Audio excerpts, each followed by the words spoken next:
Sir ఒక్క నిమిషం, నేను ఫస్ట్ స్టార్ట్ చేసిన గుడ్ దగ్గర నుండి sir very wrong, very very very wrong.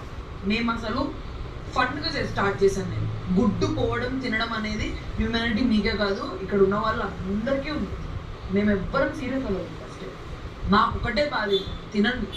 మాకు తినడం కూడా ఎవరికి ప్రాబ్లం కాదు, అందరికీ ఇస్తున్నాం. ఒక్క నిమిషం సార్, వెరీ బ్యాడ్. ఎందుకు తెలుసా, ఆ హ్యూమానిటీ మాకు కూడా ఉంది. మాకు తను తినడం కాదు మ్యాటర్, అడగకుండా తినడం అనేది మాకు మ్యాటర్. ఎందుకంటే మేము ఓనర్స్, అది మా రేషన్. అది ముందు నుంచి ఉన్నది కూడా కాదు. మీకు తెలుసు రేషన్ వల్ల మాకు ఎన్ని గొడవలు అవుతున్నాయో మొత్తం అన్నీ అవుతున్నాయి. నేను ఫండ్గా స్టార్ట్ చేసినప్పుడు మీరు నవ్వుతున్నారు, అంటే నేను ఫండ్ చేస్తున్నప్పుడు మీరు నవ్వుతున్నారు, అందరిని అడుగురా అని అన్నారు. ఒక్క మాట మీరు, అరే మీరు ఇద్దరు చెప్పలేదు సార్. ఒక్క నిమిషం, ఇది మొత్తం చైన్ రియాక్షన్. మీకు తెలుసు